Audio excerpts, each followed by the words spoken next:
ഞങ്ങൾക്ക് വന്ന ലോസ് എവിടെയും ആർക്കും കോമ്പൻസേറ്റ് ചെയ്യാൻ പറ്റില്ല. അപ്പോൾ ഇങ്ങനെ ഒരു രാവിലെ ഈ വാർത്ത കേട്ട് എഴുന്നേൽക്കുമ്പോൾ it's kind of A relief. അതിലിപ്പോൾ തിരിച്ച് ഒന്നും ചെയ്യാൻ പറ്റില്ല, അത് ഞാൻ എക്സ്പീരിയൻസ് ചെയ്തതാണ്. അപ്പോൾ ഇങ്ങനെ ഒരു വാർത്ത ഇതാണ് പ്രതീക്ഷിച്ചുകൊണ്ടിരുന്നതും ഇതിങ്ങനെ നടന്നതിൽ സന്തോഷമുണ്ട്.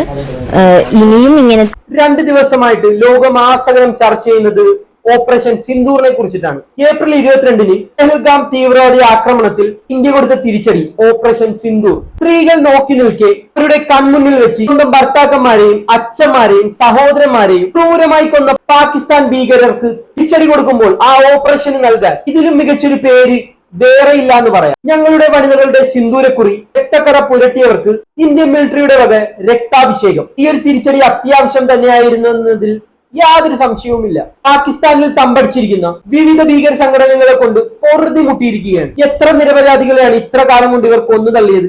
ഒരു തിരിച്ചടി അത്യാവശ്യം തന്നെയായിരുന്നു. പാകിസ്ഥാൻ സർക്കാരിന്റെ അനുവാദത്തോടെയാണ് ഇത്തരം സംഘടനകൾ പ്രവർത്തിക്കുന്നതെന്ന് യാതൊരു സംശയവും വേണ്ട. അതുകൊണ്ട് ഇത്തരം ഭീകരാക്രമണങ്ങളുടെ ഉത്തരവാദിത്തത്തിൽ നിന്നും പാകിസ്ഥാൻ ഒരിക്കലും ഒഴിഞ്ഞു മാറാനും കഴിയില്ല. അവരിങ്ങോട്ട് കയറി ചൊറിഞ്ഞു, ഞങ്ങൾ അങ്ങോട്ട് കയറി മാന്തി. ഇനി നമ്മളായിട്ടൊരു ആക്രമണത്തിന് മുതിരില്ലാന്ന് ഇന്ത്യൻ ഗവൺമെന്റ് പറഞ്ഞു. അങ്ങനെ തന്നെയാണ് വേണ്ടത്. ഒരു രാജ്യത്തെയും അങ്ങോട്ട് കയറി ആക്രമിക്കുന്ന പാരമ്പര്യം നമ്മുടെ ഇന്ത്യക്കില്ല. ഇങ്ങോട്ട് ആക്രമിച്ചാൽ പോലും മാക്സിമം നമ്മൾ ക്ഷമിച്ചു കൊടുക്കും. മിലിറ്ററി ആക്ഷനിലോട്ട് കടക്കാതെ നയതന്ത്രപരമായി ഇത്തരം ആക്ഷനുകൾ ചെറുത്തു നിൽക്കാനാണ് പതിവ്. ആ ഒരു കാര്യത്തെ ഓർത്ത് നമ്മുടെ രാജ്യത്തോട് എനിക്ക് പലപ്പോഴും അഭിമാനം തോന്നാറുണ്ട്. എന്തെങ്കിലും രീതിയിൽ യുദ്ധം ഒഴിവാക്കാൻ നമ്മൾ ശ്രമിക്കാറുണ്ട്. യുദ്ധത്തിലെ ഭീകരതയെ കുറിച്ച് ഞാൻ നിങ്ങൾക്ക് പ്രത്യേകിച്ച് പറഞ്ഞു തരേണ്ട ആവശ്യമൊന്നുമില്ലല്ലോ. പെഹൽഗാം ഭീകരാക്രമണവുമായി ബന്ധപ്പെട്ട് പാകിസ്ഥാന്റെ ഭാഗത്തു നിന്നും ഇന്ത്യയുടെ ഭാഗത്തു നിന്ന് ഇനിയൊരു അറ്റാക്ക് ഉണ്ടാകരുതെന്ന് ഞാൻ ആത്മാർത്ഥമായിട്ട് ആഗ്രഹിക്കുന്നുണ്ട്. ഇനിയൊരു അറ്റാക്ക് ഉണ്ടായി കഴിഞ്ഞാൽ അതിനി എവിടെ ചെന്ന് നിൽക്കുമെന്ന് പറയാൻ കഴിയത്തില്ല. പറഞ്ഞു പഴകിയ ഒരു വാചകം ഞാനിവിടെ ഓർമ്മിപ്പിക്കാം. യുദ്ധത്തിൽ വിജയികളില്ല, പരാജിതർ മാത്രമേ ഉള്ളൂ. യുദ്ധത്തിന്റെ റിസൾട്ട് നാശനഷ്ടങ്ങൾ മാത്രമാണ്.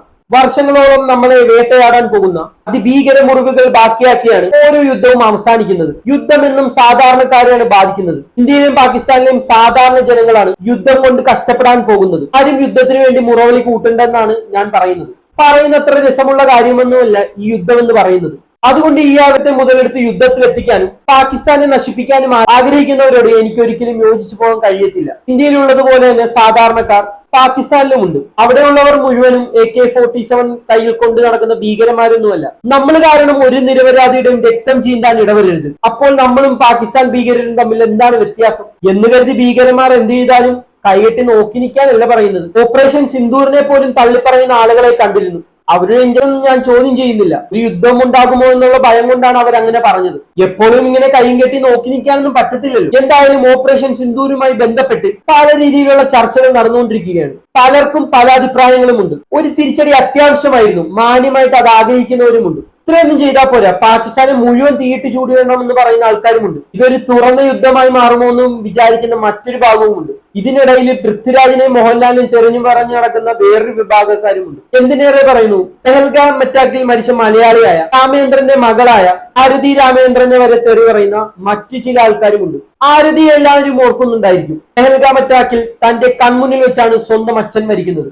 അതിന്റെ അടക്കം കഴിയുന്നതിന് മുന്നേ തന്നെ മലയാളികളുടെ സൈബർ അറ്റാക്ക് നേരിടേണ്ടി വന്നു ആരതിക്ക്. മുസ്ലിങ്ങളായിട്ടുള്ള 2 കാശ്മീരി യുവാക്കൾ സ്വന്തം സഹോദരിയെ പോലെ കണ്ട് തന്നെ സഹായിച്ചു എന്ന് ആരതി പറഞ്ഞതാണ് എല്ലാ പ്രശ്നങ്ങൾക്കും കാരണം. 2 നല്ല മുസ്ലിം യുവാക്കളെ കുറിച്ച് ആരതി നല്ലത് പറഞ്ഞത് ആർക്കും അങ്ങോട്ട് ഇഷ്ടപ്പെട്ടില്ല. പലരുടെയും കണ്ണിൽ മുസ്ലിം യുവാക്കൾ തീവ്രവാദികളാണല്ലോ. ഈ ഒരു സ്റ്റേറ്റ്മെന്റ് പറഞ്ഞതോടെ ആരതിയെ ആരും നിലത്തി നിർത്തിയിട്ടില്ല. എന്തെല്ലാം കുറ്റങ്ങളും കുറവുകളുമാണ് മലയാളികൾ കണ്ടുപിടിച്ചത്. അച്ഛൻ മരിച്ചിട്ടും കരയുന്നില്ല, ബോൾഡായിട്ട് നിൽക്കുന്നു, ലിപ്സ്റ്റിക് ഇട്ട് നടക്കുന്നു. പാവം അച്ഛൻ മുന്നിൽ വെച്ച് വെടിയേറ്റി മരിക്കുന്നത് കണ്ട് ആ ഷോക്കിനിടയിലും തന്റെ മക്കളെ രക്ഷിക്കാൻ വെടിയുണ്ടകൾക്കിടയിലൂടെ ഓടി രക്ഷപ്പെട്ടു വന്ന പെൺകുട്ടിയെ ചേർത്ത് നിർത്തുന്നതിന് പകരം പലരും അധിക്ഷേപിക്കുകയാണ് ചെയ്തത്. അത്തരക്കാരൊക്കെ ഓപ്പറേഷൻ സിന്ദൂറിനെ കുറിച്ച് പറഞ്ഞപ്പോൾ പുളക്കം കൊള്ളുന്നത് കാണുമ്പോൾ സത്യം പറഞ്ഞാൽ പുച്ഛമാണ് തോന്നുന്നത്. ഓപ്പറേഷൻ സിന്ദൂറിന് ശേഷം ആരതിയുടെ പ്രതികരണത്തിന് വേണ്ടി മാധ്യമങ്ങൾ ആരതിയെ സമീപിച്ചിട്ടുണ്ടായിരുന്നു. എന്റെ അമ്മയുടെ സിന്ദൂരം മായ്ച്ചവർക്കുള്ള മറുപടിയെ സ്വാഗതം ചെയ്യുന്നു എന്നായിരുന്നു ആരതിയുടെ മറുപടി. എന്നാൽ അവിടെയും വന്ന് ആരതിയെ തെറി വിളിക്കാൻ ചിലർ മറന്നില്ല. ആരതിയുടെ പ്രതികരണങ്ങൾ കേട്ട ശേഷം ചില കമന്റുകൾ ഞാൻ വായിച്ചു തരാം. എനിക്ക് അഭിമാനമുണ്ട്. ഞാൻ നേരത്തെ ഇപ്പൊ കുറെ പറഞ്ഞതുപോലെ തന്നെ പിന്നെയും റിപ്പീറ്റ് ചെയ്യാണ്. ഞങ്ങൾക്ക് വന്ന ലോസ് എവിടെയും ആർക്കും കോമ്പൻസേറ്റ് ചെയ്യാൻ പറ്റില്ല.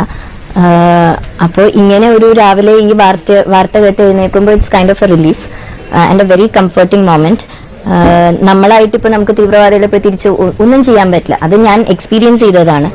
അപ്പോൾ ഇങ്ങനെ ഒരു വാർത്ത ഇതാണ് പ്രതീക്ഷിച്ചുകൊണ്ടിരുന്നതും ഇതിങ്ങനെ നടന്നതിൽ സന്തോഷമുണ്ട്. ഇനിയും ഇങ്ങനത്തെ തീവ്രവാദങ്ങൾ ഇന്ത്യക്കും ഇന്ത്യയുടെ ഉള്ളിൽ നമ്മളെ പോലത്തെ ഇന്നസെന്റ് പീപ്പിളിനെതിരെ വരുന്നതിൽ ഇങ്ങനെ തന്നെ തിരിച്ചടിക്കണം എന്ന് ഞാൻ എന്റെ ഉറച്ച ശബ്ദത്തിൽ പറയുന്നു. ഓക്കെ, വളരെ വ്യക്തമായിട്ടുള്ള രീതിയിൽ തന്നെ ആരതി മറുപടി പറഞ്ഞല്ലേ. ഇതിൽ കൂടുതലൊന്നും പറയാനില്ല. ഇത്തരം ഭീകരവാദികൾക്ക് ഇങ്ങനെ തന്നെ മറുപടി കൊടുക്കേണ്ടതെന്നാണ് ആരതി പറഞ്ഞത്. ആ പറഞ്ഞതിൽ ഇനിയൊന്നും പറയാനില്ല. ഇനി ഇങ്ങനെയൊക്കെ പറഞ്ഞൊരു വാദത്തിന് പോകാനും അവർക്ക് താല്പര്യമില്ല. പക്ഷെ മാധ്യമപ്രവർത്തകർക്ക് അവരെ വിടാൻ ഉദ്ദേശമില്ലായിരുന്നു. മാപ്രകൾക്ക് എക്സ്ക്ലൂസീവായിട്ട് എന്തെങ്കിലും കിട്ടണമല്ലോ. അവർ വീണ്ടും ഓരോന്ന് ചോദിക്കാൻ തുടങ്ങി. മാധ്യമപ്രവർത്തകരുടെ അടുത്ത ചോദ്യം ഒന്ന് കേട്ടു നോക്കാം. തിരിച്ചടി പ്ലാൻ ചെയ്ത് നടത്തിയ ഒരു അറ്റാക്കാണ്. കുറെ കാര്യങ്ങൾ മുൻകരുതലെടുക്കുകയും കുറെ കാര്യങ്ങൾ തീരുമാനിച്ചൊക്കെ ചെയ്യുന്ന ഒരു സ്ട്രാറ്റജിക് മൂവ്മെന്റ് ആണ് നടന്നിരിക്കുന്നത്. ഒരു പൗര എന്ന് പറഞ്ഞപ്പുറം എന്താണ് പറയാനുള്ളത്? എനിക്ക് പൗരയായിട്ട് തന്നെ പറയാനുള്ളൂ. എല്ലാ ഇന്ത്യക്കാരെ പോലെ ഞാനും ഈ മൊമെന്റിൽ ഇന്ത്യൻ ആയതിൽ വളരെയധികം അഭിമാനിക്കുന്നു. ഇത് കൂടുതൽ എനിക്കിനി ഒന്നും പറയാനോ ഇല്ല. പൗരന്നതിനപ്പുറത്തേക്ക് എന്തായിരുന്നു ഇവിടെ പറയാനുള്ളതെന്നായിരുന്നു മാപ്രകളുടെ ചോദ്യം. എന്തിനാണ് അങ്ങനെ ഒരു ചോദ്യത്തിന്റെ ആവശ്യം? ഒരു ഇന്ത്യൻ പൗരൻ എന്ന നിലയ്ക്ക് അവരവരുടെ അഭിപ്രായം പറഞ്ഞു. പെഹൽഗാം അറ്റാക്കിന്റെ അതിജീവനം എന്ന നിലയ്ക്ക് അവർ നേരത്തെ തന്നെ മറുപടി പറഞ്ഞു. ഞങ്ങൾക്കൊന്നും നഷ്ടം ആർക്കും നികത്താൻ കഴിയില്ല. ഭീകരവാദികൾക്ക് ഇങ്ങനെ തന്നെയാണ് മറുപടി കൊടുക്കേണ്ടത്. അതിൽ താൻ സന്തുഷ്ടയാണെന്നും താൻ പറഞ്ഞു. ഇതിൽ കൂടുതൽ നിങ്ങൾ ആരതിൽ നിന്നും എന്താണ് പ്രതീക്ഷിക്കുന്നത്? ഇതിൽ കൂടുതലൊന്നും ഒരാൾക്ക് പറയാനില്ല എന്ന് പറയുമ്പോഴും അവരെ വെറുതെ വിട്ടുകൂടെ? കഴിഞ്ഞില്ല, ഇതിലും അപരാധം പിടിച്ച വേറൊരു ചോദ്യം കൂടെ ഉണ്ട്. എന്തായാലും അതും കൂടെ കണ്ടു നോക്കാം.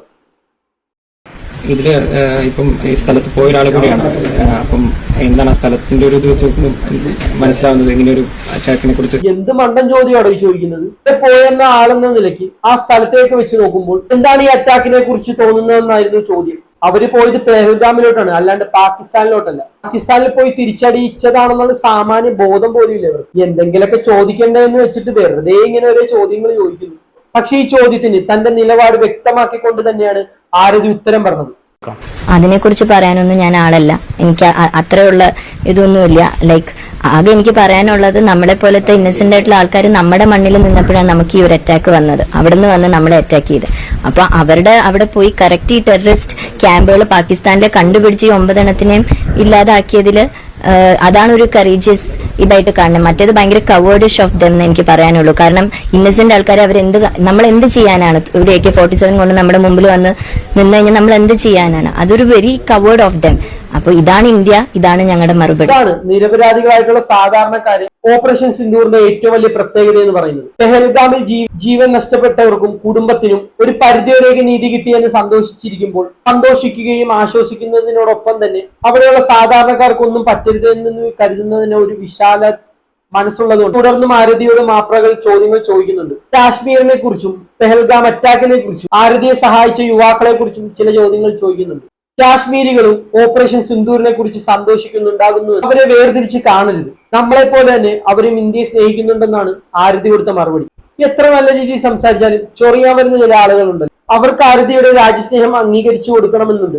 ആരതി കാശ്മീരികളെയും കാശ്മീരിൽ അവരെ സഹായിച്ച സഹോദരന്മാരെ പോലെയാണെന്ന് പറഞ്ഞ 2 യുവാക്കൾ ആരതി തള്ളി പറയണം. അതാണ് അത്രേ ആരതി അംഗീകരിച്ചു കൊടുക്കത്തുള്ളൂ. ഒരു കമന്റ് ഞാൻ വായിച്ചുതരാം. പക്ഷെ ഇനിയെങ്കിലും പറയണം, അവമാർ സഹോദരങ്ങളായിരുന്നില്ല. അങ്ങനെ കുറെ ചാണകം തിന്നികൾ. വേറെ ടൈപ്പ് കമന്റുകളുണ്ട്, അതും കൂടെ വായിച്ചു തരാം. മേക്കപ്പ് തപ്പാൻ സമാധാന മുറിയന്മാരെ കാണുന്നില്ലല്ലോ ശകുന്തളെ. മുസ്ലിം സമാധാന സപ്പോർട്ട് ഹിസ് റെഡ്യൂസ്. ഈ കമന്റ് ഇട്ടവരുടെ അസുഖം എന്താണെന്ന് മനസ്സിലായില്ലേ? ഓപ്പറേഷൻ സിന്ദൂറിനെ സപ്പോർട്ട് ചെയ്തിട്ടുണ്ടാണല്ലോ ആരും സംസാരിച്ചത്. അപ്പോൾ മുമ്പ് കാശ്മീരി യുവാക്കൾ സഹോദരന്മാരാണെന്ന് പറഞ്ഞപ്പോൾ സംഘികൾ ആരതിയെ അറ്റാക്ക് ചെയ്ത പോലെ ഇപ്പൊ ഓപ്പറേഷൻ സിന്ദൂറിനെ സപ്പോർട്ട് ചെയ്തുകൊണ്ട് മുസ്ലിങ്ങൾ എല്ലാവരും ആരതിയെ അറ്റാക്ക് ചെയ്യുമെന്നാണ് സംഘികൾ വിചാരിച്ചു വെച്ചിരിക്കുന്നത്. കൊടുംവർഗീയ മനസ്സുള്ള ആളുകളാണല്ലോ ഇവർ. ഇവരുടെ വിചാരം പാകിസ്ഥാനിലെ 4 ഭീകരന്മാർ ചത്താൽ ഇന്ത്യയിലെ മുസ്ലിങ്ങളെല്ലാം അതോർത്ത് സങ്കടപ്പെടുമെന്നാണ്. പക്ഷെ ഇവരുടെ പരിപ്പ് ഇവിടെ വെന്തില്ല. ഓപ്പറേഷൻ സിന്ദൂറിനെ സപ്പോർട്ട് ചെയ്ത കാരണം ഒരാൾ പോലും ആരതിക്കെതിരെ സംസാരിച്ചില്ല. ഇതിന്റെ പ്രസ്റ്റേഷൻ നടക്കുമ്പോഴാണ് ഇതേപോലുള്ള ഓഞ്ഞ കമന്റുകളുമായി വരുന്നത്. ആരതിക്ക് മാത്രമല്ല, പക്ഷെ എമ്പുരാനിലെ മോഹൻലാലിന് പോലും ഇവരെ കൊണ്ട് ഇരിക്കപ്രതിയില്ല. എമ്പുരാൻ ഇറങ്ങിയതിനു ശേഷമുള്ള കൊല്ലാപ്പുകൾ ഞാൻ ആർക്കും പറഞ്ഞു തരണ്ടല്ലോ. മോഹൻലാലിനെ പോലും ജിഹാദികളാക്കിയ ആളുകൾ ഇവിടെ ഉണ്ട്. ഓപ്പറേഷൻ സിന്ദൂറിനെ സപ്പോർട്ട് ചെയ്തുകൊണ്ട് ലാലേട്ടൻ സോഷ്യൽ മീഡിയയിൽ പങ്കുവച്ച പോസ്റ്റിന് താഴെ ഹെയ്റ്റ് കമന്റുകൾ വാരി വിതറുകയാണ്. ലാലേട്ടനെ മാത്രമല്ല, കൂട്ടത്തിൽ ഇവർ പൃഥ്വിരാജിനെയും തെറിവിളിക്കുന്നുണ്ട്. ചില കമന്റുകൾ ഞാൻ വായിച്ചുതരാം. ഖുറൈഷിയുടെ സ്വന്തം സയ്യിദിനെ പരിശീലിപ്പിച്ച കേന്ദ്രം ചുട്ടിച്ചമ്പലാക്കിയിട്ടുണ്ട്. അവന്റെ കൂട്ടാളികളെയും കലിമ ചൊല്ലി കാൽപൂരിക്ക് അയച്ചിട്ടുണ്ട്. രാജപ്പന്റെയും കലിമ ട്രെയിനിങ് സെന്ററിൽ ഞങ്ങൾ സിന്ദൂരമിട്ടു. രാജപ്പൻ ടീമിനെ മൊത്തം തീർത്തു. ഇപ്പൊ അണ്ണനാരായി? എമ്പുരാൻ മറക്കേണ്ട, ഞങ്ങളുടെ സന്തോഷത്തിൽ താങ്കൾ ഇടപെടുകയും വേണ്ട, രാജ്യദ്രോഹിയാണ് താൻ. രാജ്യദ്രോഹിയാണ് താനെന്നൊക്കെ ആരോടാണ് പറയുന്നത്? ഇവരെ പോലെയുള്ള ആളുകളോടൊന്നും പറഞ്ഞിട്ട് കാര്യമില്ല. എന്തൊക്കെയാണ് എഴുതി വിടുന്നത്?